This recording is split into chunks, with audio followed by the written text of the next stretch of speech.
네, 예수님이 이 땅에 너무 이 땅이 악으로 가득 차 있을 때 우리를 구원하러 예정대로 또 구약에서 예언된 대로 이 땅에 오셔서 인류 구원을 완성하셨습니다. 근데 지금 세상은 치열한 영적 싸움이 벌어지고 있습니다. 그전에는 이제 이렇게 악과 마귀 사탄이 정체를 감추고 움직였다면 지금은 정체를 거의 다 드러내면서 움직이는 시대에 살고 있는데 우리 이런 때 신앙은 우리가 시대를 분별하는 것 같아요. 시대를 분별해야 될 것 같아요. 때와 시대를 분별해야 될 것 같아요. 첫째는 개인적인 때도 분별해야 될 것 같아요. 내가 지금 몇 살이고 앞으로 몇 살을 살 것이고 이제부터 무엇을 할 것이며 어떻게 준비하고 살아야 될 것인가, 그거에 대해서 우리가 준비해야 될 것 같습니다. 이번에 팀 켈러 목사님이 마지막, 그분도 암이세요. 근데 이제 자기가 아주 짧은 책을 3권을 이렇게 썼는데 그 책이 두란노에서 이렇게 시리즈로 이렇게 묶어서 나오는데, 하나는 탄생에 대해서, 하나는 죽음에 대해서, 하나는 결혼에 대해서 이렇게 책을 쓰셨는데, 그 탄생에 대해서도 이런 말이 나와요. 사람이 한 번 태어나면 2번 죽고 2번 태어나면 1번 죽는다. 무슨 뜻인지 아시죠? 예, 우리가 어머니 몸에서 태어날 때는 선택해서 난 것이 아닌데 그 다음에 거듭나면 이제는 한 번만 피지컬리만 죽으면 되고 영원한 생명을 갖고, 그러나 한 번만 태어나고 영적으로 거듭 태어나지 않으면 그 다음에 피지컬리도 죽고 그 다음에 영원한 죽음에 또 처하고 심판을 받는다. 예, 그런 얘기를 하면서 우리는 모두 죽는다. 예, 그것을 짧게 쓴 책입니다. 그래서 우리는 분별해야 될 것 같아요. 나의 인생에 지금 어느 시점에 있고 어떻게 내 인생을 아름답게 멋있게 준비할 것인가. 예, 그래서 저희는 이제 우리는 저 서울에 그 에덴 파라다이스인가 뭐가 하는 낙원인가 하는 데가 있어요. 근데 거기 가면은 이제 얼마 돈을 주면 그 함을 사서 이제 화장을 해갖고 이렇게 유골함에 넣고 그게 얼마 이렇게 해서 우리 얘기하더라고요. 그래서 제가 전화를 걸었어요. 그게 얼마냐 그랬더니 얼마고 1년에 유지비가 12만 원이고 어디 항아리에 들어가 있대요. 보니까 항아리에 들어있는 것도 정말 그렇더라고요. 그래서 그러면 자연으로 하는 건 없습니까? 그랬더니 있대요. 그래서 와서 이렇게 예수님 손이 이렇게 있으면 거기에서 이제 와서 예배드리고 다 거기다 이렇게 뿌리면 손 속으로 싹 가가지고 저 풀로 가는 거래요. 잔디밭으로, 아름다운 잔디밭으로. 그걸 유수장이라고 한대요.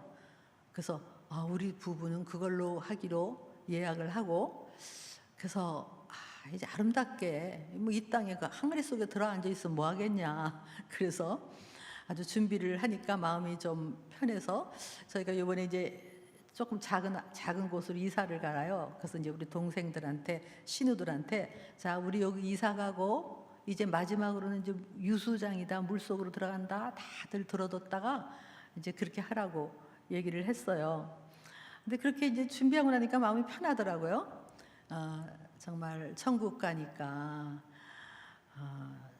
그 우리 김영애 권사님이라고, 김영길 장로님, 사모님, 그 남편도 돌아가시고 지금 딸도 또 얼마 전에 떠났죠. 그런데 얼마나 사람들 같으면 불행하다고 생각하겠어요? 근데 이분이 정말 믿음이 이때 빛나더라고요. 얼마나 믿음이 좋으신지, 가끔 밤에 말할 수 없는 그 외로움이 있지만 아주 씩씩하게 자기는 천국이 너무 가까이 느껴지고 이제는 천국 가고 싶은 소망이 더 생겼대요.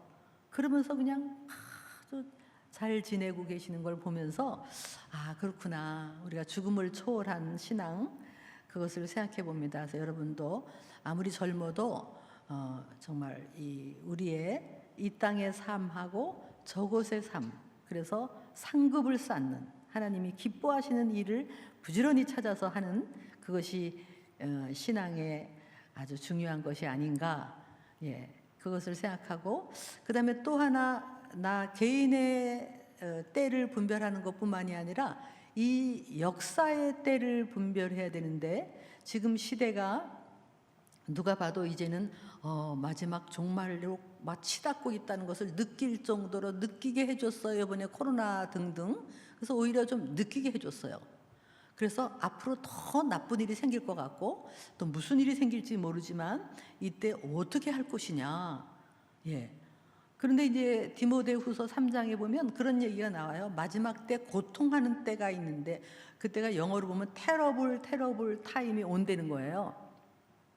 근데 그때 이제 여러 가지 증상이 나오는데, 증상 중에 처음에 사람들이 자기를 사랑한다는 거예요.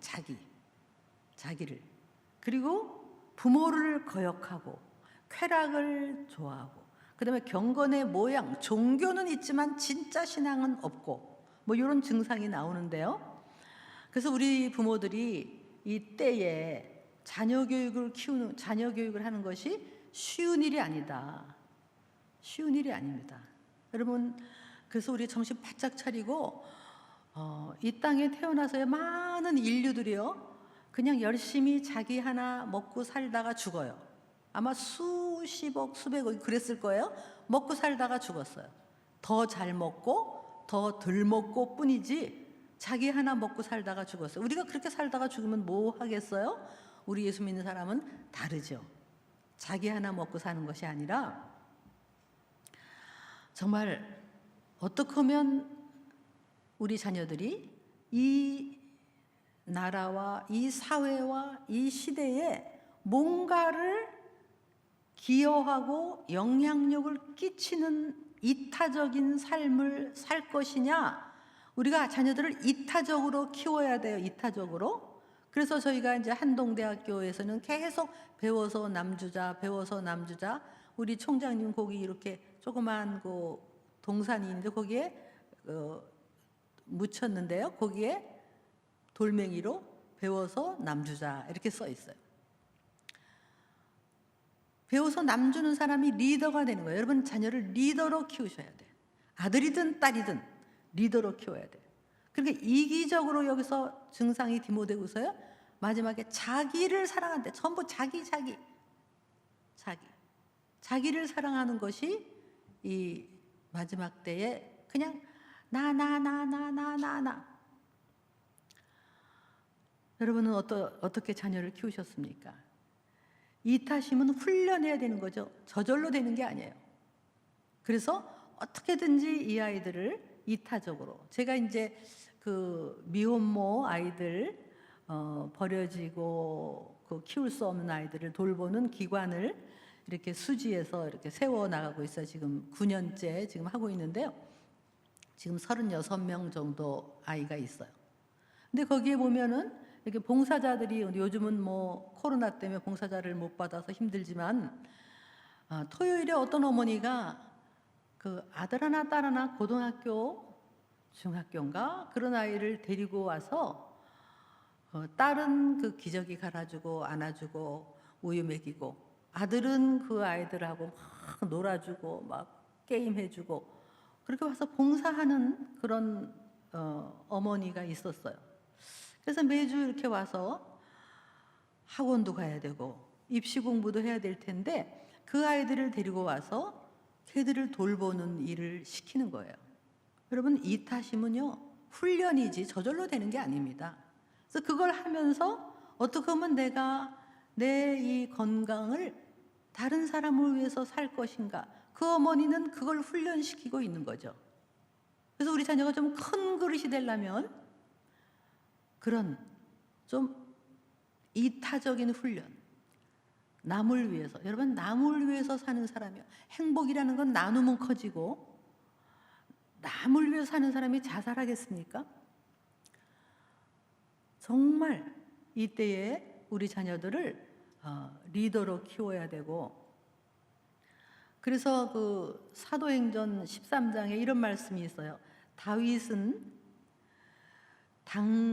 당시에 하나님의 뜻을 섬기다가 잠들었다 이렇게 돼 있는데요. 그게 한국말은 좀 그렇게 애매해요. 그 영어로 보니까 다윗이 God's purpose, 하나님의 purpose를 serve하다가, 그리고 거기에 당시에 가라고 뭐가 되냐면 in his own generation, 그러다가 잠들었다, 이 땅을 끝났다, 그런 얘기죠.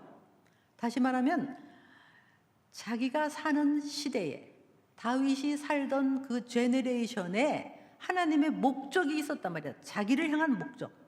그거를 다 설브하다가 인생을 마무리했다, 그런 얘기예요.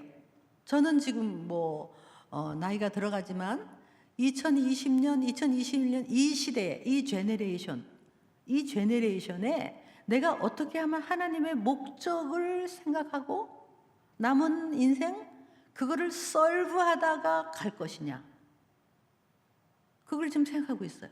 하물며 여러분 자녀들은 아직 어리던 몇 살이던 그 자기를 향한 이 시대에, 걔네들이 살아야 되는 이 어려운 시대에 나를 향한 하나님의 God's purpose가 뭐냐, 목적이 뭐냐, 그것을 설브하는 삶, 이것이 이타적인 삶이에요. 여러분 자녀에게 자꾸 공부해라 배워서 남준이 이런 얘기 하지 마시고, 그 아이들에게 눈을 좀 크게 열고 이 시대를 바라보고 이 나라를 바라보고 세계가 어떻게 움직이고 요동하고 있는가를 바라보고 너를 향한 하나님의 목적, 네가 그것을 어떻게 섬길 것인가를 자꾸 얘기해주는 그런 어머니가 되셔야 돼요. 그런 어머니가 되셔야 돼요. 어머니가 그런 말을 자꾸 하셔야 돼요. 그 첫째는 마지막 때에 자기를 사랑하는 이거, 우리는 거꾸로 나가야 돼요.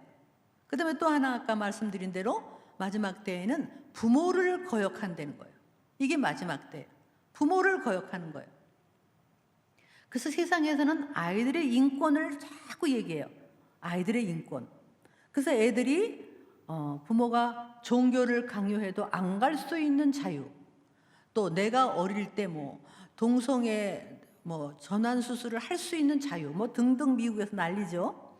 우리나라도 지금 이제 차별금지법이 통과되지 않아야 되는데, 통과되면 아이가 권리 있어서 부모 말을 안 듣고 내 마음대로 성을 전환을 할 수도 있고, 이런 그게 서구 사회의 결과예요. 우리는 그럴 리가 없다가 아니에요. 그래서 우리가 그걸 막아서고 있는데요. 어쨌든 여러분 자녀를 이 시대에요, 거꾸로 나가야 돼. 순종하도록 키워야 돼. 부모를 공경하도록 키워야 돼. 순종하고 공경하는 아이들은 하나님을 공경하고요, 그 안에 질서가 있어요. 어릴 때 순종을 배우면, 저는 이제 대학생들을 보면 알아요. 벌써 어떻게 큰 애인지. 어떤 애는 막 이래요. 교수님 왜 그러세요? 웃긴다 웃겨 이래. 버릇이 하나도 없어. 그러면 제가 그러죠. 얘는 어떻게 자라는지 알겠어. 부모가 권위도 하나도 없고 아주 부모를 그냥, 그랬으니까 걔가 교수님 웃긴다 웃겨 그러지 마세요 이래요. 그럼 제가 얘가 왜 이래? 근데 어떤 학생은 예의도 바르고 그러면서도 밝고 그러면서도 자기 발표를 잘하면서도 어른을 공경하고 교수님께 예의를 다 잘하는 아이를 보면 그 안에 질서가 있고 안정감이 있는 걸 느껴요. 아, 얘는 부모가 얘한테 순종을 가르쳤구나, 공경을 가르쳤구나. 그런 애들이 이 땅에서 어디를 가든 어른을 공경하면 어디를 가든 걔는 뽑히게 돼 있어요. 예의 바르니까. 그런데 지금 이 시대에요, 얼마나, 혹시 지하철에서 젊은 애들한테 그러지 마 그랬다가는 아이들이 우리를 어떻게 합니까? 어른 공경이 하나도 없는 시대에 살고 있죠. 여러분, 귀한 자녀일수록 엄하게 키워야 돼요. 부모를 공경하게 키워야 돼요. 그래서 아이한테 권위를 가지셔야 돼요. 엄마 아빠가 좀 권위가 있어서 애한테 안 된다 했으면 안 돼야 된다고요. 한번 우리 엄하게 해볼까요? 안 된다 해보세요. 안 된다. 근데 이렇게 하면 될까요? 그거는 안 돼. 그러면 애들이 말을 듣겠냐고. 너무 우리는 아이를 응양응양 키워서 놔둬라, 걔가 뭘 안다고. 모른다고요? 다 알아. 요 조그만 게 다 알아. 애들이 모를 것 같으세요? 제 딸이 애가 셋인데요. 밑에 이제 여자아이를 데리고 백화점 갔어요. 그랬더니 한 번은 이제 그 아이스크림 통에 가가지고 막 두드리면서 아이스크림을 사달라고 그래요. 그러니까 지 엄마가 안 돼. 아까 단 거 너무 많이 먹었어. 안 돼. 이렇게 얘기했어요. 그랬더니 얘가 뒤로 꽝 넘어져서 엥 하고 막 바닥에 누워버려요. 그래서 내가 얘가 몇 살이냐? 그랬더니 아유 엄마 얘가 지금 1년 하고 지금 몇 개월 6개월 됐나? 그래서 내가 아니 얘가 어서 본 것도 없을 텐데 어쩌면 지 오빠도 그러고 지 둘째도 그러더니 요때 딱 지가 그냥 안 되면 땅바닥에 눕는 거 어디서 배웠냐? 탁 이래.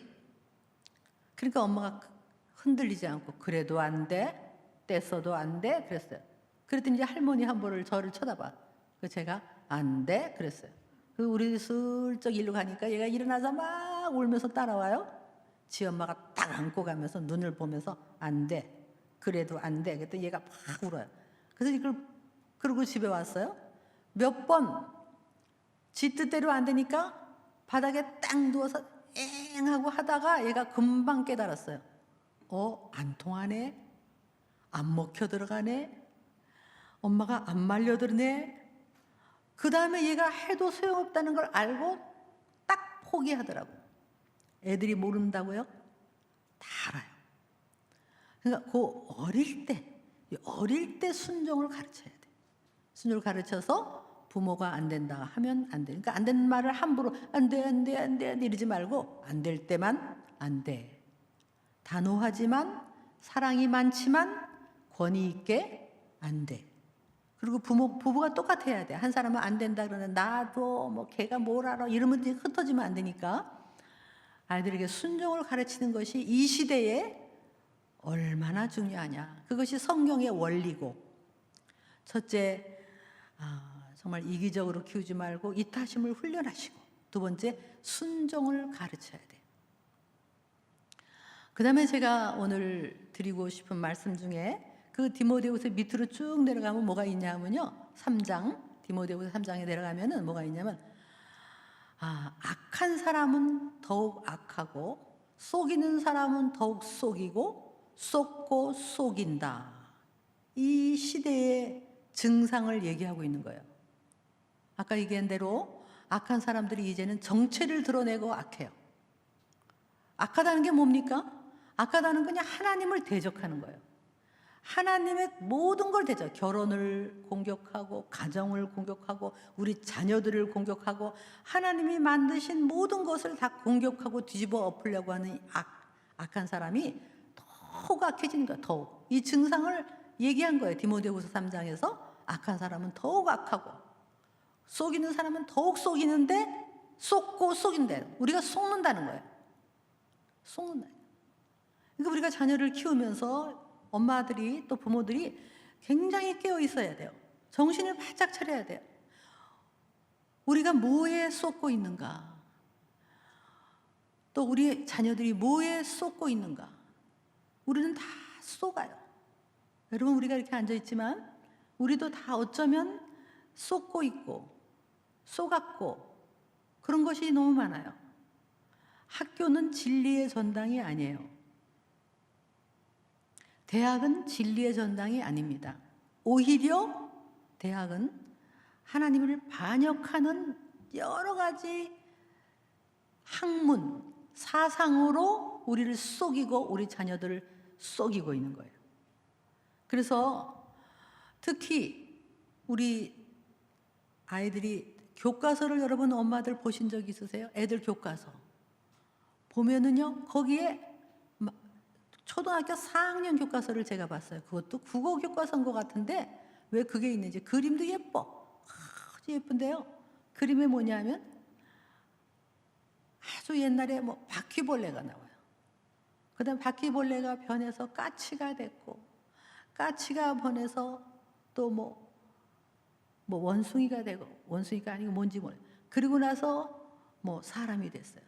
그래서 거기서 말하고자 하는 것은 우리는 지구의 막내여서 모든 그 우리보다 먼저 태어났던 우리의 그러니까 조상같이 그 모든 동물들과 그런 것들을 학대하지 말고 다 귀하게 여겨야 된다. 뭐 이런 식으로 아주 예쁘게 그림을 그렸어요. 근데 애들이 그걸 보고 있는 거예요. 초등학교 애들이.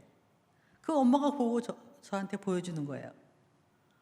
근데 그런 줄 몰랐는데 교과서를 안 갖고 왔었는데 요즘 이제 코로나 때문에 교과서 갖고 온 다음에 보니까 그런 게 있는 거예요. 그러니까 그걸 보면 아이들이 뭐라고 보겠어요? 아, 우리는 바퀴벌레의 후손이구나. 까치의 후손이구나. 제가 그랬어요. 이거 글 쓴 사람은 집에서 바퀴벌레 안 죽이나? 그랬어요. 그러니까 우리의 그 소중함, 하나님의 형상으로 영적인 존재로 하나님을 닮게 우리를 창조하신 그 나의 소중함을 모르고 우리가 그런 동물의 하나다. 그러니까 자살도 하고 생명을 소중히 여기지 않는 거가 되는 거죠. 그게 일부분이에요. 다른 것도 다 말할 수 없어요. 그런 교과서를 우리 아이들이 본다고요. 그런데 학교에서 공부 잘하는 게 다입니까? 그래서 그걸 공부를 잘해서 1등을 한들 걔네들의 머릿속에는 이미 뭐가 들어갑니까? 그래서 우리 이 마지막 때에 이렇게 해야 돼. 아이들이 그런 것을 배우기 전에 먼저 다른 것이 먼저 선점되기 전에 먼저 아이들에게 그런 거를 배우더라도 판단 능력이 있게끔 키워야 돼. 진화론을 배우기 전에, 유물론을 배우기 전에 하나님이 우리를 아름답게 창조하셔서 어디를 산책하다가도 꽃 하나를 보면서 얘기를 해야 돼. 아직 어릴 때 이것 봐라. 이 꽃을 이렇게 아름답게 창조하신 하나님. 나무는 탄산가스를 먹고 산소를 뿜어주고 우리는 산소를 먹고 탄산가스를 뿜고 하나님이 우리를 위해서 이 자연을 만드셨고 여름에는 수박을 하나 먹더라도 애들한테 여름엔 수분이 필요하니까 하나님이 이렇게 수박을 주셔서 달콤한 물을 우리에게 제공하시는 하나님. 밥을 한 술 먹다가도 요 봐라 여기 쌀 눈에다가 비타민 B1을 박아 넣으셨다. 하나님이 모든 것을 미리미리 얘기를 해주셔서 학교에서 유물론과 진화론을 배우면 얘네들이 판단 능력이 생겨야 돼요. 왜냐하면 먼저 들어가는 게 무서운 거예요. 먼저 들어가면요 견고한 진이 돼요. 여러분 우리도요 먼저 무슨 거를 듣잖아요. 그러면 딴 사람이 얘기하는 거를 받아들일 수가 없어요. 먼저 이게 우리가 이 속에 들어가면. 그래서 이 학교에서 애들에게 잘못된 것들을 가르치면 그 견고한 진이 돼요. 어떤 청년이 그 간증하는 걸 들었는데 학교에서 이승만이 너무 나쁜 사람이라고 배운 거예요. 이승만 대통령이. 이승만 대통령 때문에 뭐 남북이 갈라지고 이승만 대통령이 뭐 나쁜 짓을 해서 뭐 4.19가 생기고 막 그래서 이승만은 정말 나쁜 사람이다라고 배웠는데 어느 날 교보문고에 가서 이승만 책을 읽게 됐대요. 그 독립정신 그분에 대한 책을 읽다가 거의 자기가 이 머리가 빙빙 돌 뻔했대요. 너무너무 다른 거야. 그거를 배우는 순간 아 이승만이 기독교 정신으로 우리나라를 만들었구나. 정말 하나님의 사람이었구나. 그거를 배우면서 얘가 완전히 지금은 아주 리더로 대학에서 뛰고 있어요. 먼저 배우는 게 무서운 거예요. 그래서 우리 부모님들이 먼저 깨어서 그런 책도 읽으셔야 돼. 이승만의 독립정신이라는 책도 읽으시고 그래서 아이들에게 학교에서 잘못된 것을 배우기 전에 먼저 우리들이 아이들에게 교육을 시켜야 돼요. 여러분 주일날 애들이 일주일에 한 번 와서 1시간 정도 공과 공부하고 주일학교 배운다고 해서 얘들이 절대로 승리할 수 없어요. 이 바깥에 거센 그런 잘못된 사상들이 있기 때문에 우리는 이것을 미리 애들에게 아주 이게 엄마가 교육학자예요. 교육학자. 부모가 교육학자가 돼야 돼요. 이 치열한 영적 삶. 사람은 이 생각 속에서 마귀가 들어오는 거예요. 사실 생각해 보세요, 여러분.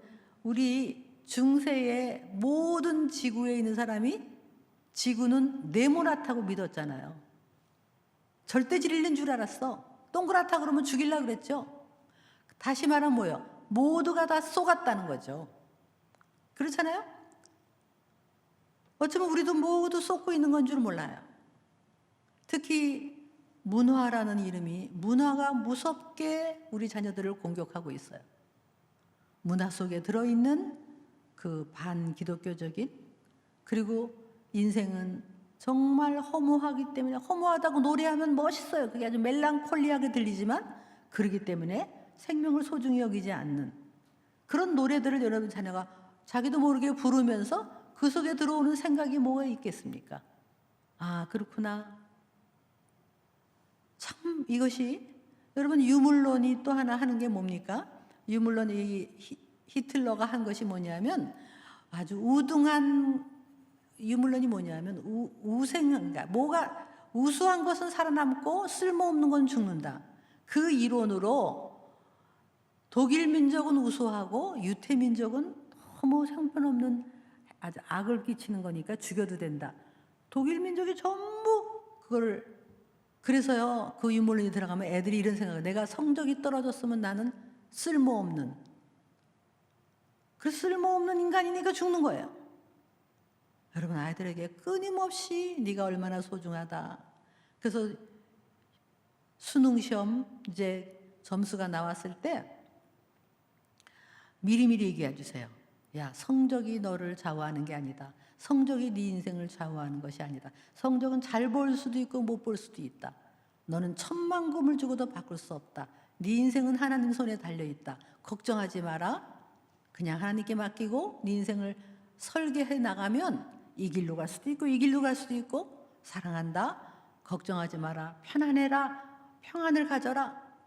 애가 불안해하면 시험 성적 나오는 날 기도해 주는 거예요. 하나님, 어차피 우리 딸, 우리 아들의 인생은 하나님 손에 있는데 이렇게 소중한 아들을 주셔서 감사합니다. 이렇게 소중한 딸을 주셔서 감사합니다. 이렇게 기도를 해줘야 돼요. 근데 막 틀리면 큰일 났다, 떨어지면 어떡하냐, 성적 떨어지면 어떡하냐, 그래가지고 성적이 잘못 나오면 그냥 엄마가 끈 묶고 들어가서 먼저 누워버려. 그냥 애는 어떻게 해야 되는지 뭐. 우리 예수 믿는 사람 그러면 안 돼요. 무엇보다도 해야 될 건 너는 소중하다. 천만금을 주고도 막, 이 세상에 수없이 많은 인간이 있지만 너 같은 인간은 너뿐이 유일무이하고 너를 향한 하나님의 계획이 있다. 성적이 문제가 아니다. 이렇게 계속 얘기해 줘야 돼요. 인간은 소중하다는 얘기를, 너는 소중하다는 얘기를 계속 해줘야 돼요. 근데 학교에서는 너무나 이 잘못된 것들을 배우고 있지 않습니까? 옛날에 독일 동화에 그런 게 있었죠. 어떤 사람이 피리를 불고 나타나요. 하도 피리 소리가 구성지니까 나중에는 그 동네 애들이 전부 그 피리 부는 사람을 따라서 어디론가 사라져 버렸어요. 물속에 빠졌는지. 그게 참 지금도 우리가 적용할 수 있는 이야기예요. 문화와 드라마와 무슨 연예인과 뭐 이런 것들의 그 문화 속에 아이들이 전부 따라가는데 그 마지막은 하나님을 떠나고 자기 인생을 포기하고 그런 쪽으로 이 악이 치닫고 있다는 거예요. 그래서 여러분이 좀 제가 추천하고 싶은 책들 중에 이런 책이 있어요. 첫째는 새 뇌라는 책이 있어요. 새 뇌. 조그만 책이에요. 근데 이제 미국 젊은이가 쓴 책인데 벤 샤피로라고 하는 사람이 쓴 책이에요. 근데 그 책이 뭐냐면 순진한 아이들이 미국의 대학에 들어오면 뭐 얼마나 잘 키웠겠어요? 대학에 들어오면 애들이 1학년, 2학년, 3학년, 4학년 졸업할 때쯤 되면 완전히 머리에 뭐 철학이든 사회학이든 역사학이든 영문학이든 언어학이든 모든 학문을 배우고 나가면서 완전히 하나님을 떠나고 세뇌당해서 학교를 떠난다. 그거를 쓴 책이에요. 그래서 미국의 유명한 아이비리그 대학의 95% 이상의 대학 교수들이 그런 소위 그걸 뭐라고 하나요? 소위 좌경화되어 있는 사람, 하나님을 거부하는 학자들이라는 거예요. 그 학자들이 우리 자녀를 가르칠 때 대학에 들어올 때는 멋있게 순진하게 들어오지만 졸업을 할 때는 그렇게 세뇌당해서 나간다는 그런 책이에요. 너무 과한 얘기입니까? 천만에 과한 이야기가 아닙니다. 많은 사람이 자기 아이가 대학에 들어가면 1학년 때 얼굴이 다르고 2학년 때 얼굴이 다른 거예요. 3학년 때 얼굴이 다르고 4학년 때는 부모를 쳐다보는 눈이 달라요. 그러고서는 하나님을 떠나요. 그동안에 교회에서 그거 그냥 조금 배운 그 신앙 가지고는 이 거센 싸움을 이길 수가 없는 거예요. 그러고는 세상에 나가면, 그래서 거기에 어떤 영상이 하나 있더라고요. 근데 이제 미국의 버클리 대학이잖아, 유명한. 버클리 대학에서 이제 어떤 사람이 한 10명 정도의 대학생들하고 인터뷰를 한 거예요. 지나가는 아이들한테 이렇게 막 마이크를 대면서 너는 젠더가 몇 가지라고 생각하느냐 이렇게 물어요. 여러분, 소위 남자냐 여자냐, 이거는 이제 성이라고 하죠. 섹스라고 하지만 젠더라는 건 사회적 성인가요? 그 이름을 만들어냈죠. 그 젠더 애매한 말이지만 어쨌든 그래도 성이라는 얘기죠. 그래서 너는 how many gender? 너 몇 개라고 생각하냐? 이렇게 물어요. 그러더니 어떤 애가 딱 지나가면서 뭐 손을 이렇게 하면서 30개? 뭐 maybe 그러고 가버려요. 또 어떤 애 딱 불러서 너는, 그랬더니 infinite, 무한대 딱 그러고 가요. 또 어떤 애든 뭐니까 또 30 그래요. 그래서 물어요. 그러면 30 중에서 몇 개만 얘기해봐라, 그 성의 이름을. 그랬더니 I don't know 이러고 가요. 그러니까 몰라, 몇 개인지도 모르는데 그냥 30개라고 하니까 30개. 다 뭐 무한대, 어떤 애는 50개, 열 몇 명이 하는데 한 명도 남자와 여자 2개라고 말하는 대학생들이 없었어요. 그때 인터뷰에는. 그런데 손에는 두꺼운 전공 서적을 몇 권씩이나 탁 끼고 학교 클래스로 들어가는 거예요. 학교에서 그렇게 전공 서적을 많이 읽지만 걔네들은 이미 대학에 들어가서 몰라, 자기도 모르면서 성은 만들어진 거지. 그냥 오늘은 여자였다가 내일은 남자가 될 수 있고, 내 마음에 느끼는 대로 오늘은 이렇게 하는데, 이게 문화가 돼버리니까 거기서 남자와 여자라 그러면 이건 완전히 촌스러운 아이가 돼버리는 거예요. 그게 미국의 대학인데 버클리만이겠어요? 뭐 유명할수록 그런 거예요. 그런데 여러분의 자녀는 한국은 안 그럴 것 같습니까? 한국 대학은 안 그럴 것 같습니까? 지금 그런 식으로 가고 있는 거예요. 학교, 중고등학교 교과서에서도 그런 걸 얘기하고 있는 거예요. 느끼는 대로, 내가 생각하는 대로 그렇게 가고 있는 이때에 여러분이 깨어 있어야 돼요. 부모가 깨어 있어야 돼요. 깨어 있어서 아이들에게 정말 이것을 미리미리 얘기해 줘야 돼요. 그래서 이런 책을 한번 읽어보시라고 권유하고 싶고요. 또 하나의 책은 우리 한국에서 어떤 분이 쓴 책인데요. 여성이 쓴 책인데요. 생각의 기원이라는 책이에요. 생각의 기원. 얼마 나온 지 얼마 안 됐어요. 근데 그 책은 나의 생각, 너의 생각은 어디에서 왔나 뭐 이런 책인데요. 그 책의 표지가 어떻게 되어 있냐면 맨 앞에 이제 프로이드가 있어요. 그 다음에 마크스가 있어요. 그 다음에 니체가 있어요. 또 누가 있더라? 그리고 웨버는 이제 기독교적인 관점에서, 그 다음에 밑에 예수님 그 머리에 면류관 십자가를 하나, 이렇게 십자가가 아니라 이게 뭐죠? 가시 이렇게 면류관을 하나 딱 여기다 박아놨어요. 딱 보면 우리도 모르게 우리는 프로이드의 그 심리학적인 배경에 따라 우리는 완전히 뭐 성이 눌려서 그런 거니까, 성이 눌려서 신경증에 걸린다. 이게 프로이드 이론이거든요. 그래서 충동을 누르지 마라. 그래서 이거를 마치 부모가 애를 눌러서 그런 거니까 해방, 성의 해방, 은근히 그 프로이드, 그다음에 막스, 유물론, 그다음에 진화론을 얘기한 다윈도 있다. 다윈, 그런 그림이 있는 거예요. 그래서 그걸 우리는 아닌 줄 알았더니 우리 속에 그런 그 영향이 나한테 있더란. 예를 들면 저는 이제 심리학을 했어요. 그래서 심리학으로 학위를 받았지만 심리학의 거의 기초는 프로이드거든요. 프로이드 이론의 기초에서 많은 상담 이론, 정신치료 이론이 나왔으니까 나도 모르게 그 얼마나 반기독교적인 사상인데 그걸 모르고 우리는 배워서 이게 전반에 전 학문에 다 들어가 있는 거예요. 그런 것들이 있는데 여러분 니체는 어떤 사람입니까? 신은 죽었다 이렇게 얘기했어요. 근데요 그 외할아버지도 목사님이고 친할아버지도 목사님이셨어요. 기독교 가정에서 자랐어요. 근데 왜 걔는 그렇게 하나님을 증오하는 거야?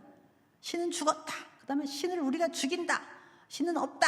이렇게 막 선포를 하고 결국은 마지막에는 정신병에 걸려서 13년 동안 정신병에 걸리다가 죽었어요. 신을 죽여놓고 자기는 정신병 걸리는 거예요.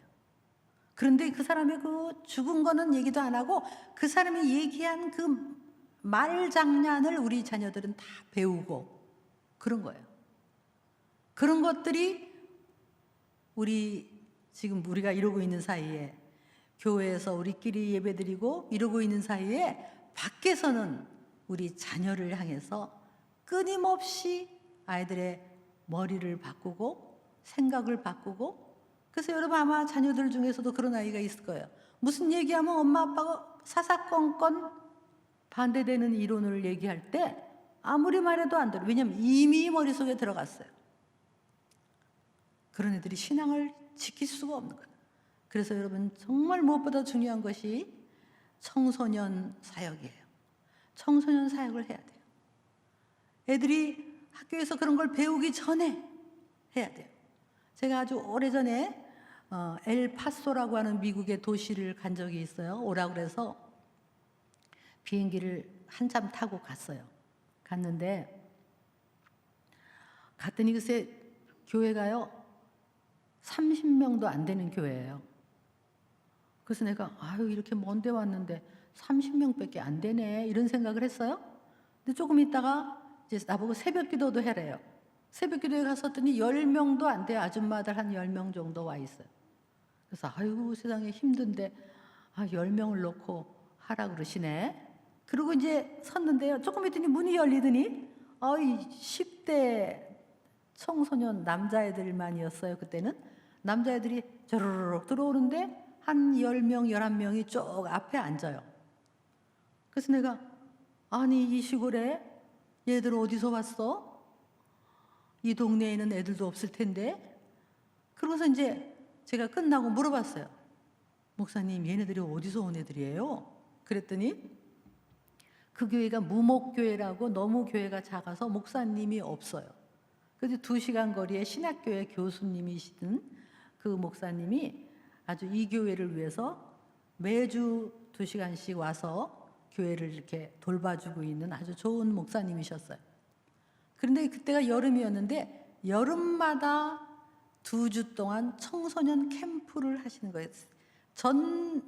미국 전 지역에서 학생들이 온 거예요. 그래서 거기 와서 아침에 새벽기도 하고 또 한 바퀴 뛰고 또 집사님들이 해준 밥 먹고 그리고 큐티하고 책 읽고 성경 읽고 리더십에 대해서 배우고 너는 앞으로 뭐가 될래라고 하고 또 농구하고 재미있게 하면서 얘들이 2주 동안 좀 있다가 작년에 수료한 선배들이 또 오는 거예요. 선배들이 와서 같이 막 이게 어울리면서 그 얘들이 대학에 가기 전에 세상으로 들어가기 전에 그 결속력을 가지고 좋은 책과 리더십과 앞으로의 자기 꿈과 비전을 나누는 그런 캠프를 제가 본 적이 있어요.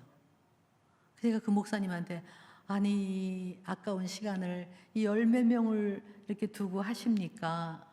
그때 했던 말이 아직도 귀에 들려요.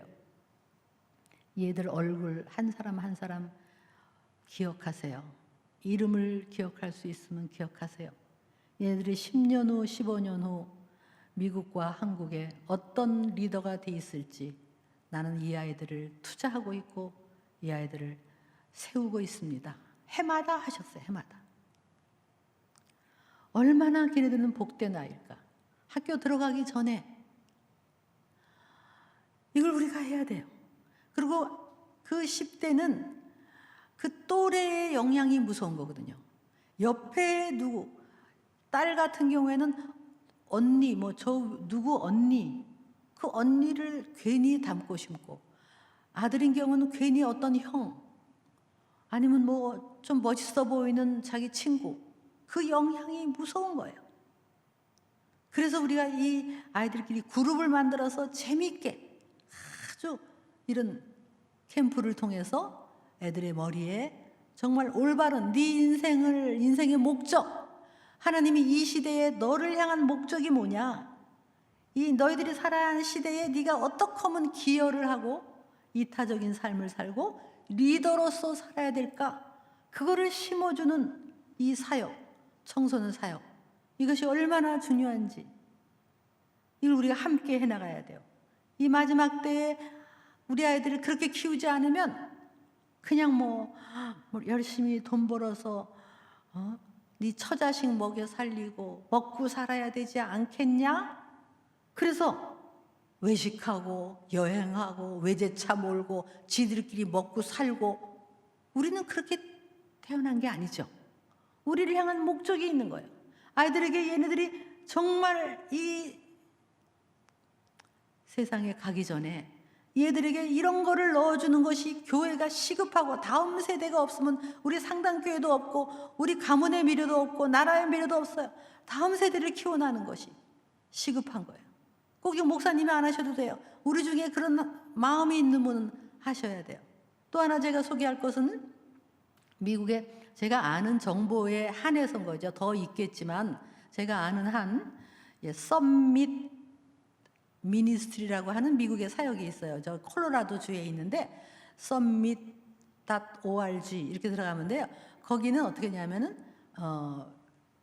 이 애들이 미국은요, 이제 고등학교를 끝나고 이제 대학을 다 결정하고 대학 가기 전에 한 3개월 정도 놀아요. 그죠? 여름방학이 있죠. 그리고 9월부터 시작이니까 그 노는 기간을 이용해서 얘들이 와서 아주 좋은 강사들을 불러서 강의 듣고 또 등산도 하고 또 저녁에 찬양도 하면서 정말 그 좋은 책을 해가지고 얘네들이 학교 들어가기 전에 이 성경의 세계관, 기독교적인 세계관, 기독교적 리더십을 이걸 철저하게 강하게 2주 동안 훈련하는 프로그램이 있는 거예요. 그래서 이제 들어가 보니까 아이들이 말이야 와가지고 막 그냥 같이 공부하고 막 그 세계관을 공부하고 그리고 막 등산을 하고 또 저녁에 또 막 월십을 하고 막 이러면서 그 대학이라는 무서운 거기를 들어가기 전에 얘네들이 무장하고 들어가는 그런 프로그램이더라고요. 그 제가 한 번은 에스더 기도운동 본부에서 제가 이제 이 이야기를 했어요. 썸밋 미니스트리 학교 들어가기 전에. 그런데 거기에 어떤 어머니가 딸을 하나 데리고 왔어요. 근데 그 딸이 캘리포니아의 미국 대학을 이제 가기 직전이었어요. 이제 떠나기 직전이었는데 같이 엄마 따라온 거예요. 근데 얘가 이제 듣다가 여기 인터넷으로 여기 싹 들어가 봤나 봐요, 썸밋. 근데 마침 그때 코로나 때문에 원래는 거기 가야 되잖아요, 콜로라도. 근데 안 가고 이 온라인으로 하는 그 2주짜리가 마침 등록이 지금 받고 있는 거예요. 그래서 제 강의를 듣다가 제 엄마를 콕콕 찔러가지고 크레딧 카드 달라고 그래가지고 크레딧 카드를, 그래서 거기다 크레딧 카드 집어넣어서 500불인가 그랬던 것 같아요. 그 집어넣으면서 등록을 한 거예요, 얘가. 등록을 해서 2주 동안 그거를 다 수강을 한 거예요. 그 수료를 한 거예요. 그 저한테 연락이 왔어요. 교수님, 그 200명인가 몇 명을 했는데 한국 학생은 자기 하나였대요. 자기가 미국 대학에 가기 전에 이것을 공부한 것이 얼마나 자기한테는 아주 정말 감사한 일이다. 그 저한테요, 그 아이 이름이 예빈이에요. 예빈이. 얼마 전에 단감이 한 박스가 왔어. 그 엄마가 저한테 보냈어요. 그래서 내가 단감이 문제가 아니다. 이거보다 더 나한테 해야지. 얼마나 감사하냐. 제가 농담으로 그랬는데 아이들이 그런데 가기 전에, 이 세상에 들어가기 전에, 마치 신명기 6장에 보면 아이를 부지런히 앉을 때나 설 때나 미간에 붙이고 팔목에 붙이고 부지런히 여호와 하나님을 가르치고 말씀을 가르쳐라. 그 다음에 왜 그러냐면, 왜냐하면 이는 곧 건너가서 행할 그 땅에서 네 아이들이 여호와를 잊어버리지 않고 여호와를 섬겨서 승리할 수 있도록 하기 위함이다. 곧 건너가서 행할 땅에서. 그런데요, 거기는 우상과 음란이 가득한 가나안 땅에 들어가기 전에, 그래서 다급하게 아이들을 무장하고 내보내라. 이게 신명기 6장 말씀이에요. 지금도 똑같은 거예요. 우리 품에 아직 있을 때 얘네들이 이제 대학이라는 곳을 가면, 세상을 가면 거기는 가나안 땅 못지않게 많은 하나님을 대적하는 것들. 너희는 아직도 예수를 하나님의 아들이라고 믿냐? 아직도 부활을 믿냐? 너희들 지식인들이 그런 걸 믿으면 안 되지. 이렇게 얘기할 때 우리 아이들이 당당하게 할 수 있겠습니까? 그런 시대에 여러분, 순진한 생각을 내려놓으세요. 부모들이 순진한 생각을 내려놓으세요. 어떤 이런 또 책이 있어요. 뭐냐면 햇살 같은 우리 아이 악마가 되었다. 이런 책이에요. 근데 거기 내용을 보니까 정말 어릴 때 아기 사진이 있어요. 아들 사진. 정말 잘생겼어요. 천사 같아. 어쩌면 그렇게. 그때 그 아이가 10대를 통과하면서 어떤 친구들하고 어울리기 시작하더니 얼굴이 바뀌기 시작하는 거예요. 어느 날 친구들하고 총을 들고 나가서 자기 친구들을 다 쏴서 죽이고 자기도 죽었어요. 그 사건에 엄마가 쓴 책이에요. 자기 애가 그럴 줄 몰랐대요. 어머니가 교육학자야. 교육학자지만 내 아이가 지금 어떤 생각에 물들고 어떤 친구들의 영향을 받는 줄을 몰랐다는 거예요.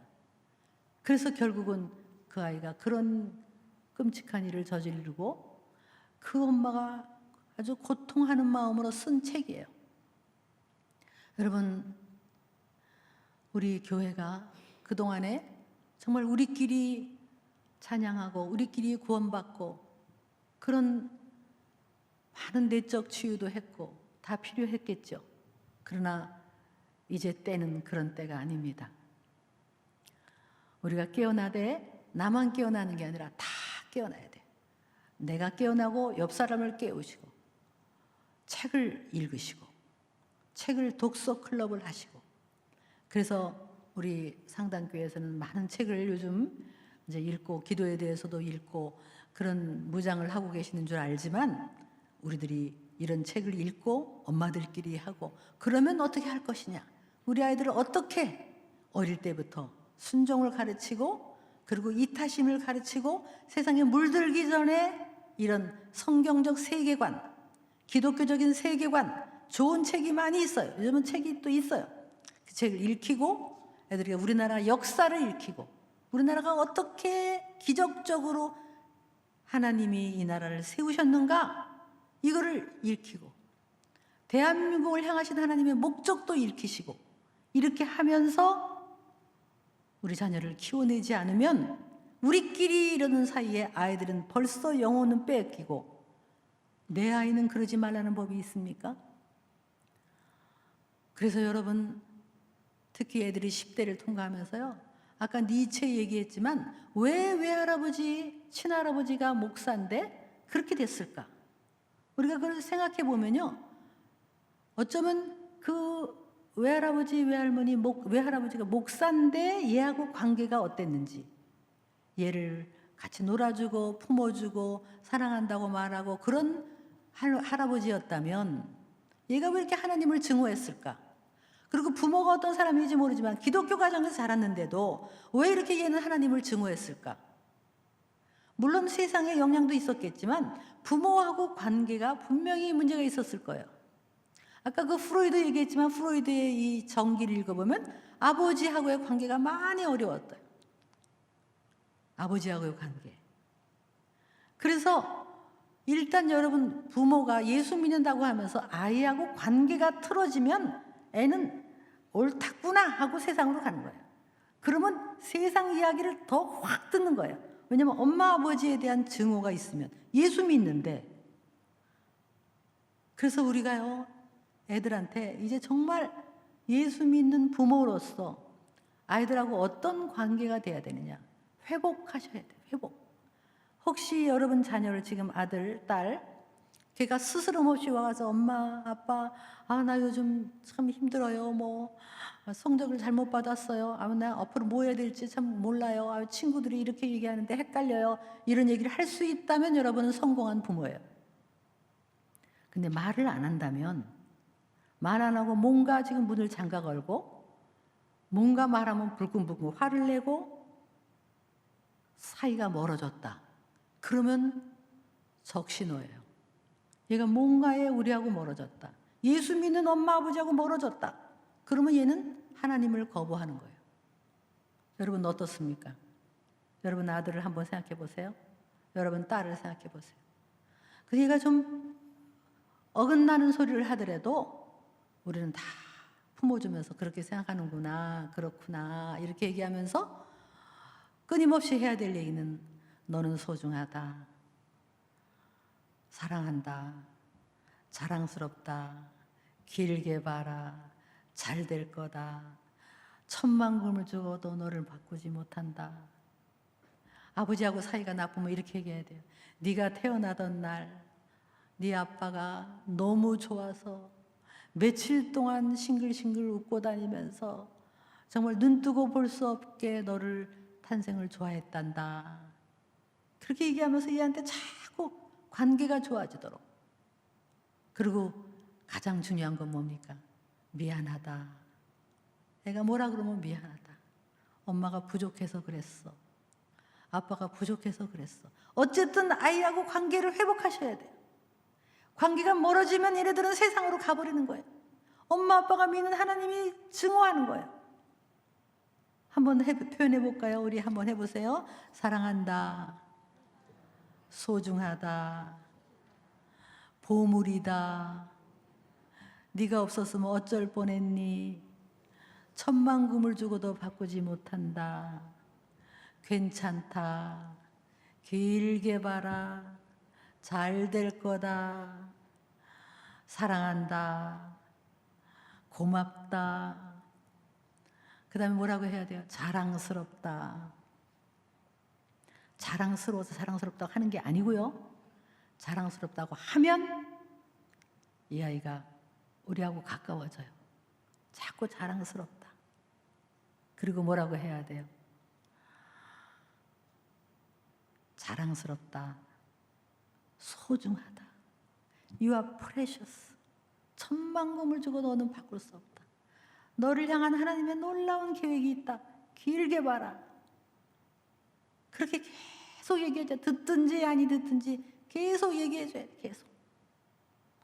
여러분이 이따 점심 때 한번 문자를 보내세요. 아이한테.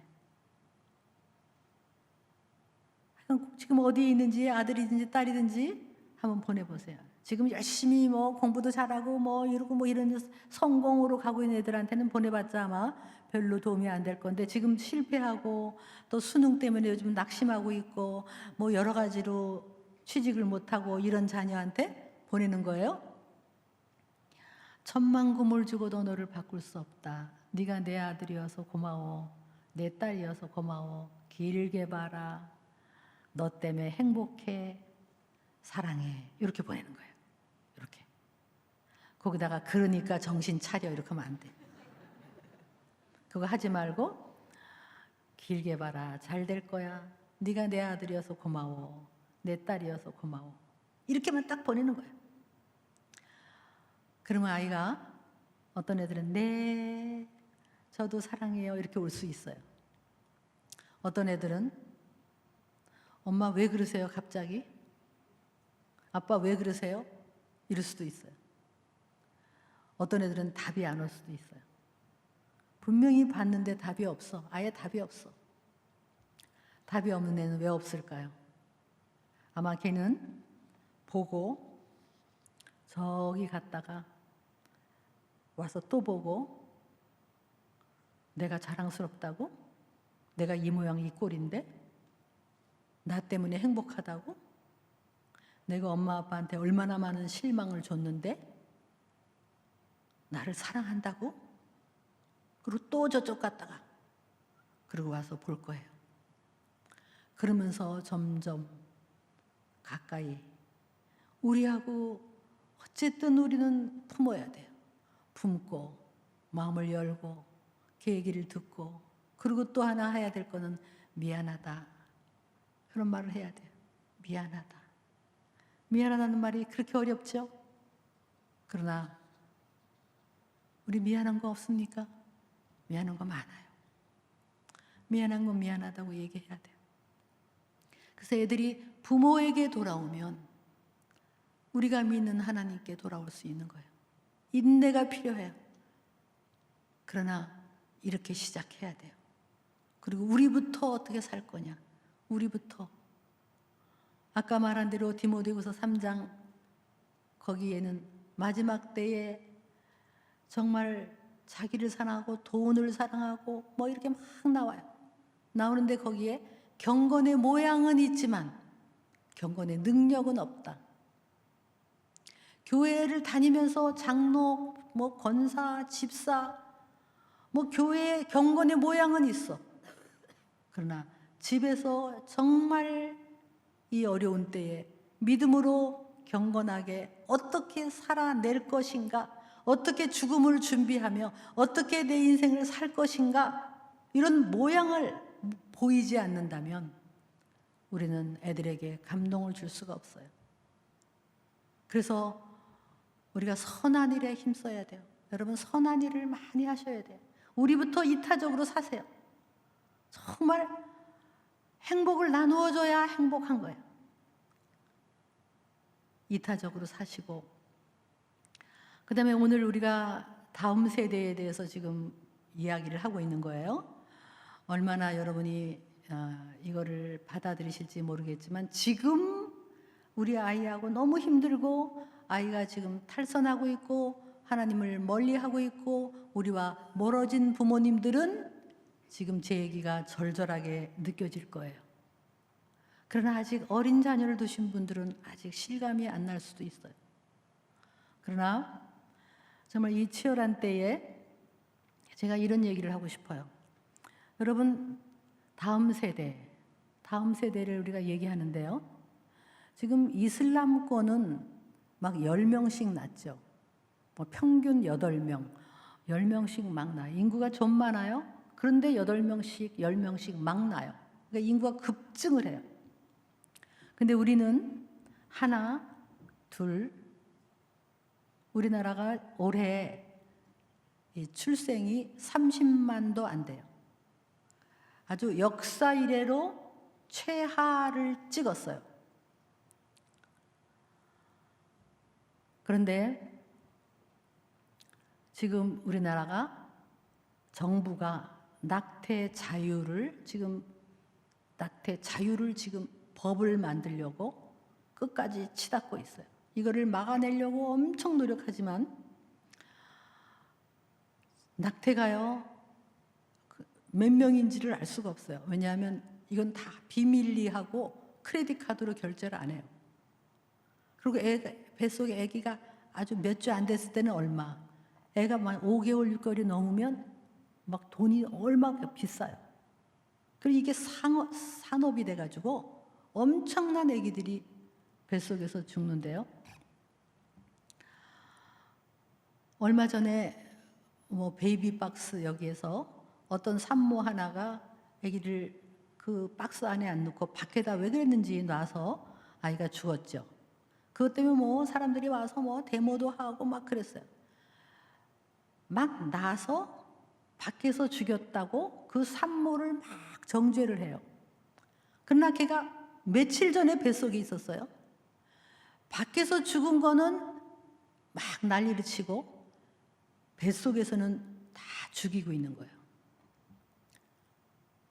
여러분, 생명은 하나님이 정말 인류 역사상 한 사람도 똑같은 사람이 없어요. DNA도 그렇고 하나도 똑같이 유일무이한 존재, 하나님의 형상, 신의 형상으로 소중하게 이 아이는 이 땅에 태어났어야 할 아이들이 뱃속에서 의학의 이름으로 집게로 찍어내고 흡입하고 크면 잘라서 온 몸을 잘라서 죽이고 있는 그 법을 우리나라가 지금 완전 자유화라는 5달이 되든 6달이 되든 다 죽여도 된다는 거예요. 그걸 자유화하고 있어요. 그 어린아이들의 피가 이 땅을 덮을 때 하나님이 이 땅을 가만 놔두시겠습니까? 성경에 누누이 나와 있습니다. 네 자녀들의 피가 이 땅을 덮었다. 나는 너희들이 여호와를 두려워하지 않는구나. 그래서 수없이 많은 외세의 침략과 많은 메뚜기 떼와 재앙을 하나님이 주셨어요. 어쩌면 우리나라도 지금 이런 여러 가지 재앙이 있죠. 정치적으로도 그렇고 또 질병도 그렇고 재앙이 있는데 한번 생각해 봤으면 좋겠어요. 하나님이 우리를 향한 채찍은 무엇일까? 여러 가지가 있겠죠. 그러나 그 중에 가장 큰 거가 혹시 우리들이 그동안 행했던 뱃속에서 아기를 죽인 낙태, 이 죄를 하나님은 어떻게 보고 계셨을까? 생각해 본 적이 있습니까? 우리나라가 60, 70년대, 50년 후에 전쟁을 치르고 너무 가난하니까 나라가 어떻게든지 잘 먹고 잘 살으려고 그때 나라가 행했던 것이 하나만 낳아라, 둘만 낳아라, 계속 온 언론, 표가 막 온 벽에 붙었죠. 대한뉴스 이런 데서 막 하나만 낳아, 애들이 막 많아서 가난한 나라를 보여주면서 그래서 아들, 딸 구별 말고 하나만 낳아라, 덮어놓고 낳다 보면 거지 꼴을 모면한다 가지고 막 그냥 계속 홍보를 했어요. 온 나라가.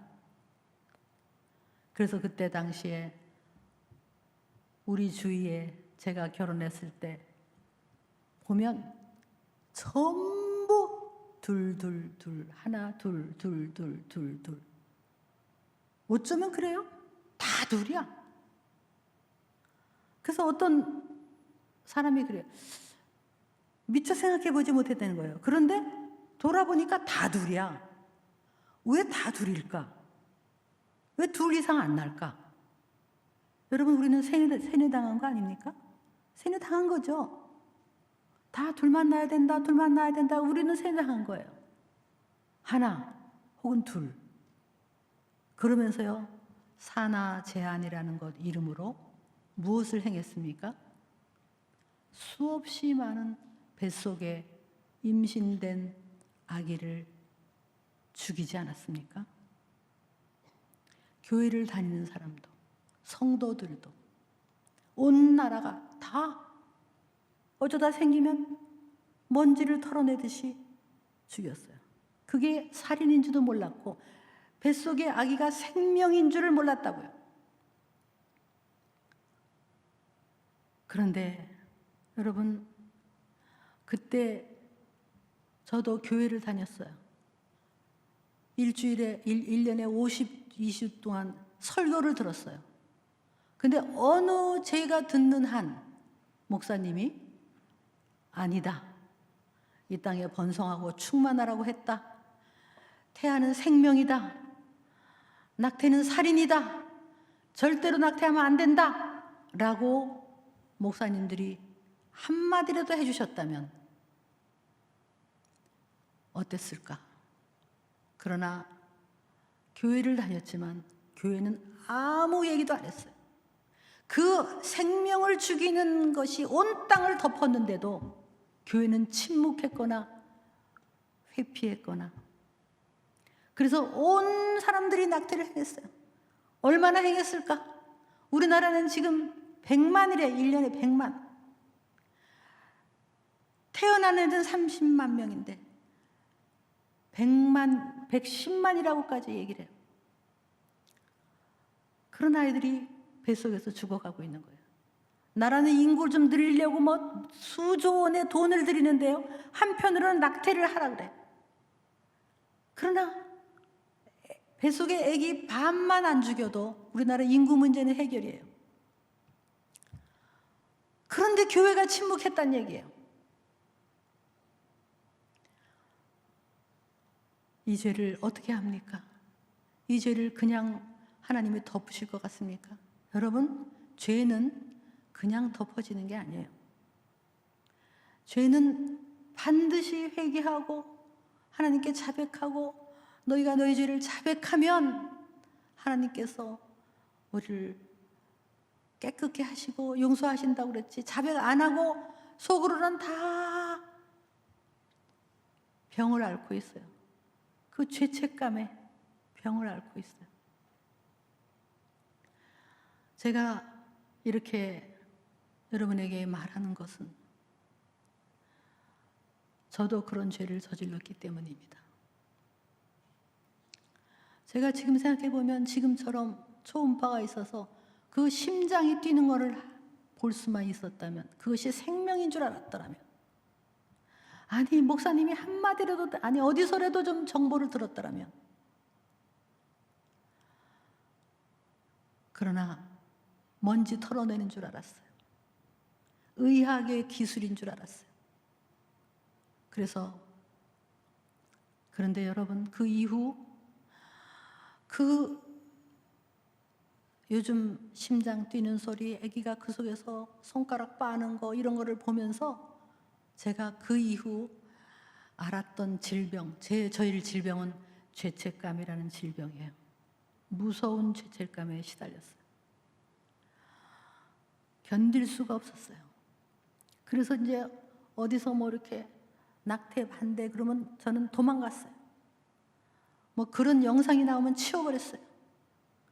그러면서 계속 외면하고 했지만 그렇다고 죄책감이 없어지는 게 아니에요. 저를 끊임없이 사탄은 저를 고소하고, 네가 뭘 하냐, 네가 뭘 하냐. 말할 수 없이.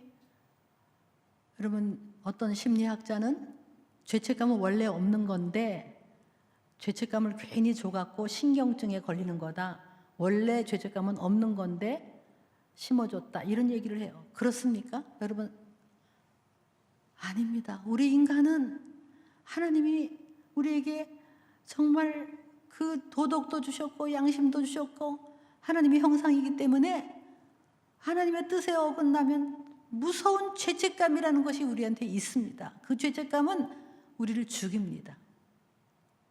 그래서 그거를 제가, 우리 딸이 아기를 이제 둘째, 셋째 가졌을 때 저보고 엄마 오늘 초음파 보는 날이야. 병원에 가서 같이 보자. 그래갖고 이제 순천향병원을 저를 끌고 가는 거예요. 그 자꾸 방에 들어가서 그렇게 뱃속을 이렇게 누르는데 막 아이가 팔딱팔딱 뛰는 걸 보려는데, 아이 나 밖에 있을게. 엄마 와서 봐. 아 괜찮아, 엄마 밖에 있을게. 밖에서 제가 서 있는데요, 괴로워서 볼 수가 없는 거예요. 희끗 보는데 그 아이가 움직이고 뛰는 거를 보면서 내가 저 아이를 죽였구나. 저런 생명을 죽였구나. 하나님 어떻게 하면 좋습니까? 어떻게 하면 나를 용서하시겠습니까? 목사님들은 몰라요, 이런 것들을. 목사님들은 1년 내내 이런 얘기를 안 해요. 왜 안 할까? 내가 이해는 해요. 이미 성도들 중에 너무 많은 낙태를 행했기 때문에 굳이 그런 얘기를 건드릴 거 뭐 있냐. 그래서 안 하는 거죠. 그러나 이 죄는 그렇게 해결하는 게 아닙니다. 모두 죄책감에 시달리고 있는데 그걸 어떻게 끄집어내서 하나님 앞에 자백하는 것이 성경의 원리잖아요. 근데 제가 이제 1년 전부터 무슨 활동을 했느냐 하면은 이제 미혼모 사역과 더불어 우리나라가 이제 이 페미니즘이 아주 또 극으로 치닫는 거예요. 그래서 페미니즘이 가서 막 낙태 자유에다가 뭐 결혼을 안 하고 비혼, 그다음에 남자들은 완전히 다 나쁜 그냥 성폭행, 잠재적 성폭행, 그래서 한남충이라는 말을 만들었어요. 한국의 남성은 벌레다 이런 거죠. 그런 것들을 만들어서 막 이 여자애들이 그냥 나는 fem이다 그래가지고 머리 짧게 자르고 이렇게 나오는 이런 잘못된, 이게 여성의 그 존귀함이 아니라 완전히 이 가정을 파괴시키는 페미니즘으로 가는데, 이게 전부 여성 단체는 거의 다 그런 쪽으로 가는 거예요. 그래서 이제 가끔 우리나라에서 이제 뭐 낙태를 여성 단체는 지지한다. 그래서 낙태는 여성 단체들이 뭐 자유다. 내 자궁은 내 거다. 그래서 우리한테 이래라 저래라 하지 마라. 그래서 막 프로 초이스 뭐 이래가지고는 막 그러는 거 아니에요. 근데 설문조사를 신문에서 발표하는 거예요.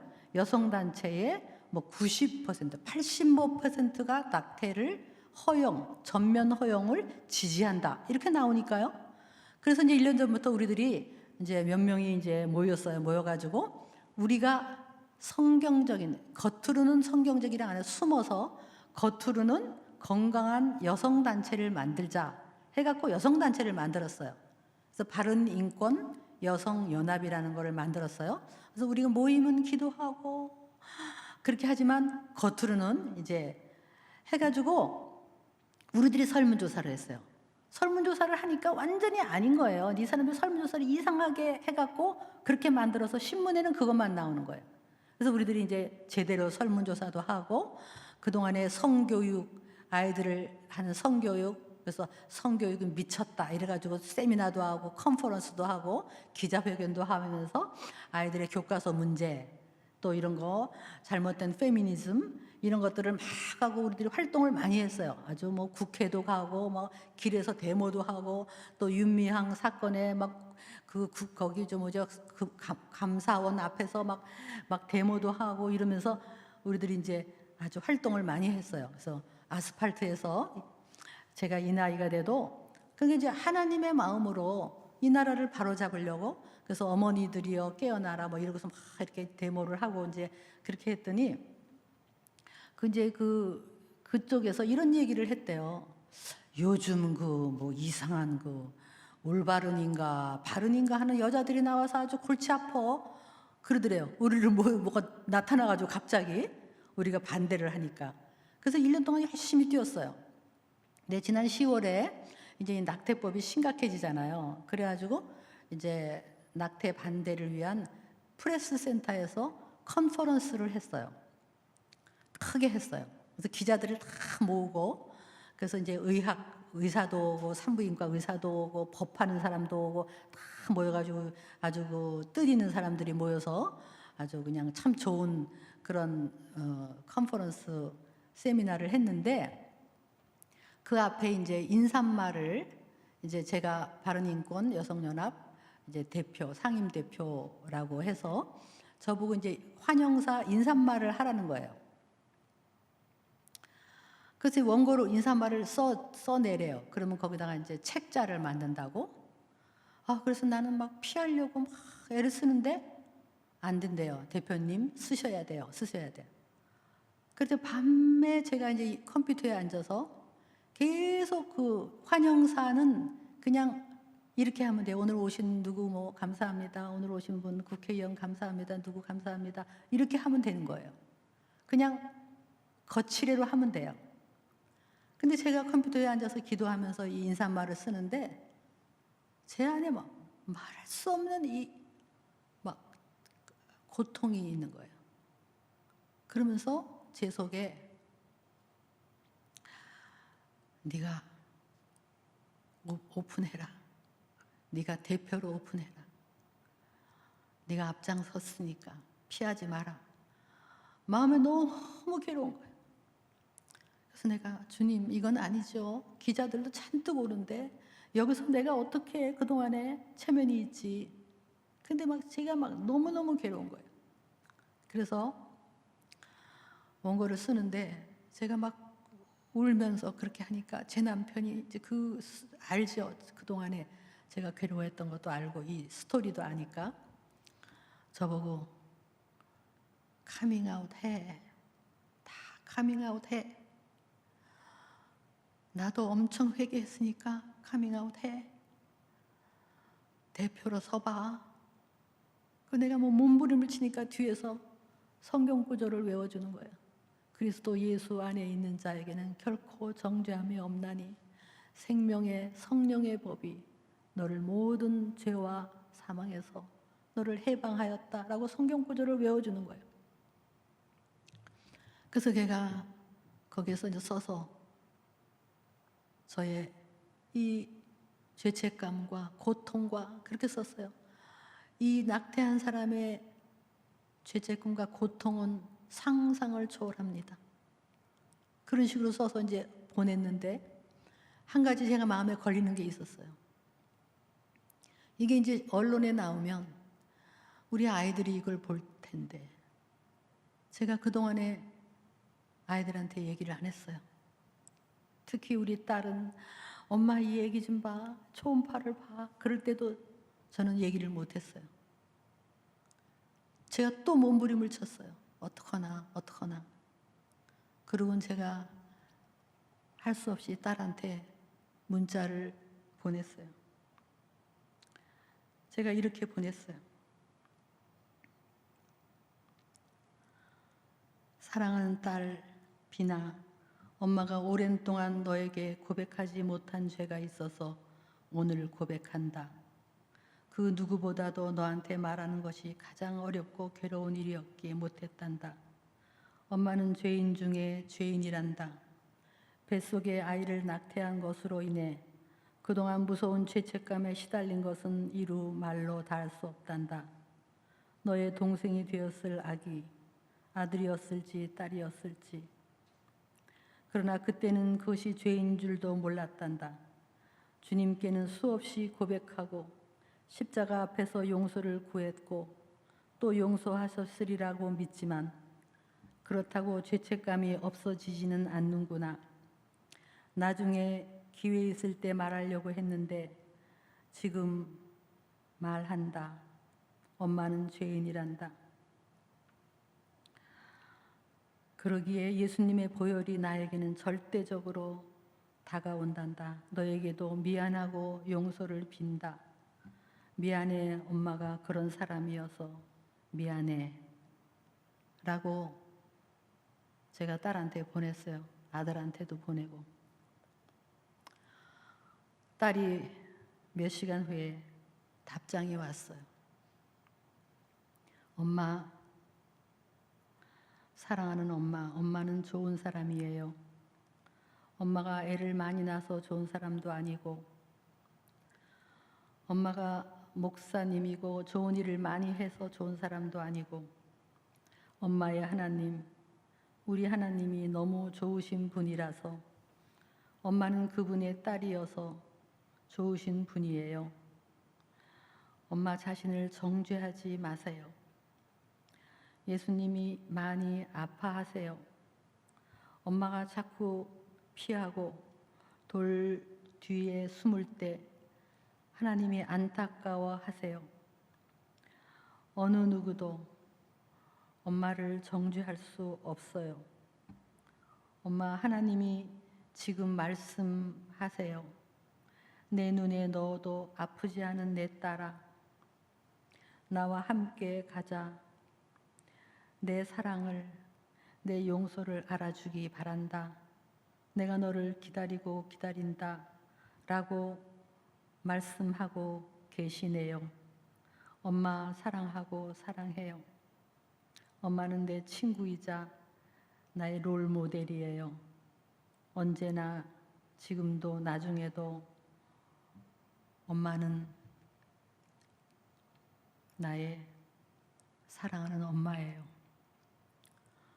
라고 답이 왔어요. 제가 그 답을 듣고 프레스 센터에서 제가 환영사를 대신해서 고백을 했어요.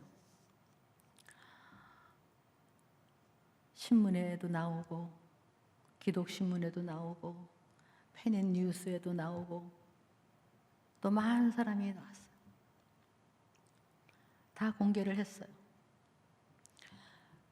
그거를 보고 지난 11월 마지막 주에 온누리교회 이재훈 목사님이 저보고 주일 설교를 전부 하라고. 그래서 목사님, 나 이제 또 얘기하기 힘들어요. 그랬더니 뭐 다 고백했으면서 뭘 그러십니까? 고백하십시오.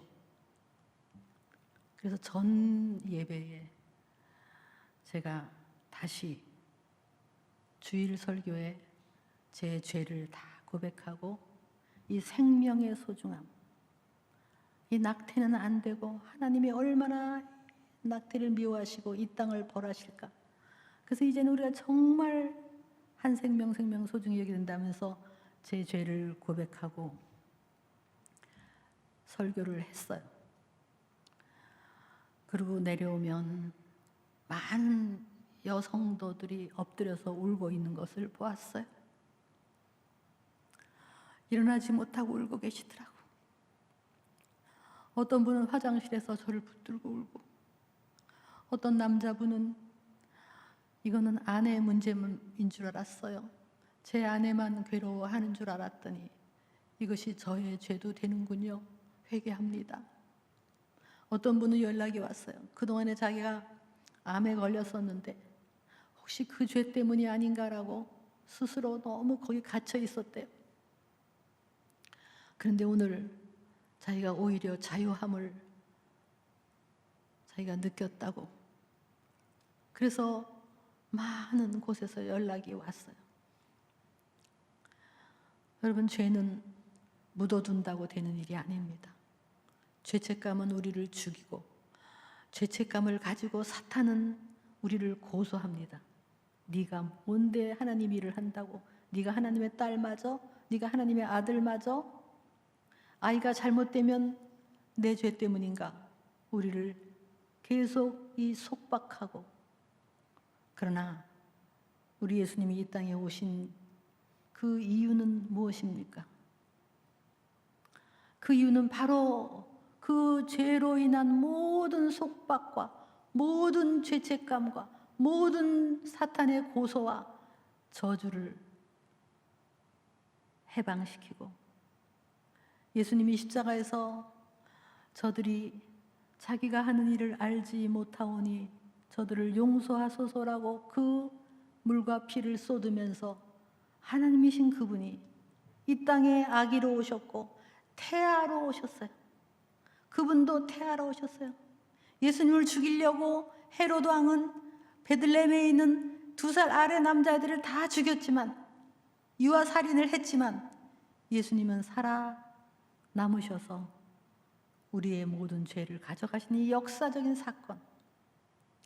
그래서 우리 한국교회가 이제는 이것을 덮어서 될 일이 아니에요.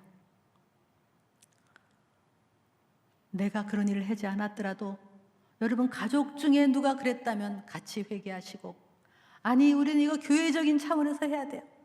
교회가 과거에 침묵했기 때문에 이런 죄를 저질렀던 것처럼 지금도 침묵하면 안 돼요. 하나님의 생명을 죽이려고 하는 이 나라에서 잘못된 법을 만들 때 우리는 목소리를 내야 돼요. 교회가 목소리를 내요. 아모스에 이런 말씀이 있어요. 지혜자가 잠잠할 때 그때는 악한 때고 그 땅이 멸한다는 거예요.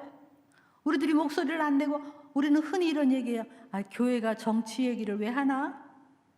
여러분, 구약의 모든 선지자들이 왜 그렇게 핍박을 받고 죽임을 당했습니까? 왕이 잘못됐을 때 그것을 말했기 때문에 하나님의 법칙, 하나님의 생명, 우리 하나님은 한 생명 한 생명, 여러분 한 분 한 분 이 땅에 우연히 태어난 사람은 없어요. 어쩌다가 태어난 사람이 없어요. 나를 향한 계획이 있었고, 내가 그 전쟁통에 태어날 때 시커먼 방에서 나는 태어났지만 우리 부모는 나를 중요하게 생각하지 않았을지 모르지만 하나님은 그 뱃속에서 살아남은 나를 통해서 하나님은 목적이 있으신 거예요. 여러분 자녀에게 공부 그러지 마세요.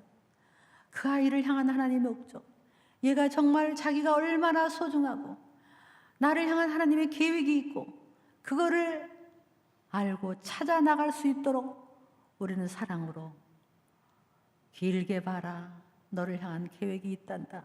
네가 안 태어났으면 어쩔 뻔했니? 이렇게 하면서 정말 왜 전부 둘둘둘둘입니까? 왜 둘둘입니까? 제발 좀 셋째도 낳고 넷째도 낳고 언제부터 우리는 세뇌됐습니까? 옆에 분들에게 얘기하세요. 셋째 낳으라고, 넷째 낳으라고 얘기하세요. 이게 나이 많은 권사님들은 얘기해봐야 소용없고 젊은 분은 아직도 가능하신 분들은 얘기하세요. 제가 아는 몇몇 교회가 저 오륜교회도 그렇고 대구 동신교회는 셋째를 낳으면 불러내서 200만 원을 주는 거예요. 셋째 낳으면. 넷째 낳으면 얼마 줄지 모르겠어요. 그만큼 교회만이라도 셋째 낳고 넷째 낳으면, 그렇다면 우리나라의 인구도 그렇고 한국 사람이요 세계로 흩어져서 옛날에 막 났으면요 세계로 흩어졌어. 가는 곳마다 교회 만들고 가는 곳마다 선교하고 가는 곳마다 정말 요즘 이번에 정치도 나가고 저 남미에서는 선교사 아들이 대통령도 선거를 나가고 우리나라가 정말 어디 가든지 국위가 올라가고 하나님의 나라가 확장되었을 텐데 이것을 우리들이 잘못 세뇌당해서 전부 둘만 낳은 거. 여러분 정말 우리는 하나님의 법칙 따라 살아요. 하나님은 이 땅에 번성하고 충만하고 자식은 장사의 수중에 화살 같아서 원수가 와도 우리 이것은 승리할 수 있다. 많이 낳아야 됩니다. 한국 민족이 많이 낳아야 되고 기독교 예수 믿는 사람이 많이 낳아야 되고 그렇게 해서 정말 우리나라 나라가 선교 국가가 되고 그리고 우리 아이들 한 명 한 명이 정말 강인하게 리더십을 배우고 그래서 그 한 사람이 다윗과 같은 사람, 사무엘과 같은 사람, 에스더와 같은 사람, 정말 느헤미야와 같은 사람, 이승만 대통령 같은 사람, 그런 사람들이 나와서 이 위기에 지금 사람이 없잖아요. 애들을 훈련시켜야 돼요. 애들을 준비시켜야 돼요. 여러분 자녀 속에 다음 세대에 하나님이 쓰시는 찾고 계시는 그 한 사람, 아들이든 딸이든 딸도 그런 사람이 돼야 되고 아들도 그런 사람이 돼야 돼요. 아이들이 그렇게 설 수 있도록 부모들은 다음 세대에 리더로 키워내는 우리 가문이 될 수 있고 우리 교회가 될 수 있고 우리 나라가 될 수 있기를 간절히 바랍니다. 하나님, 이제 2020년이 끝나가고 다시 한 해가 다가오고 있습니다. 새해에는 이제 우리가 담대히 십자가가 십자가 되게, 하나님의 은혜가 은혜 되게, 하나님의 용서가 용서 되게, 하나님의 그 자유함이 우리에게 실제로 역사하여 하나님 모든 과거의 죄를 고백함으로 말미암아 이제는 깨끗하고 거룩해진 한국교회가 되어서 이 나라를 고치는 교회들이 되게 하여 주시옵소서. 아버지, 교회들이 일어나게 하시고 우리 부모들이 일어나게 하시고 우리 어머니들이 일어나게 하시고 우리 아버지들이 일어나게 하시고 다음 세대가 일어나게 하여 주시옵소서. 무엇보다도 우리 자녀의 마음속에 분노와 뭔가 우리하고 관계가 틀어진 것, 잘못된 것들을 주여 아버지 하나님, 그것들을 다 뿌리 뽑기를 원합니다.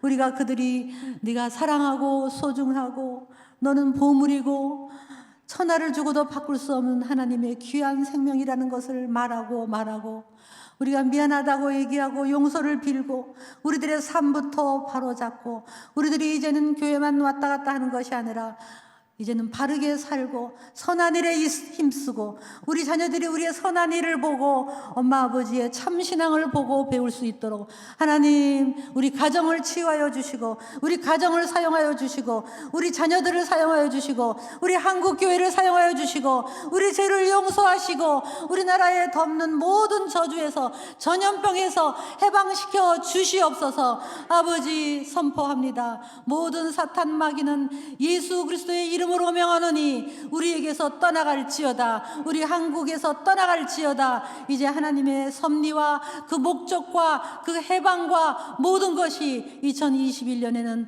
마음껏 이루어지게 하여 주시옵소서. 하나님 이 땅을 사용하여 주시고 아버지 마지막 때에 우리들이 준비되어서 무슨 일을 당하든 하나님의 영광을 영광되게 담대히 선포하는 용감한 저희들이 되게 하여 주시옵소서. 하나님 감사합니다.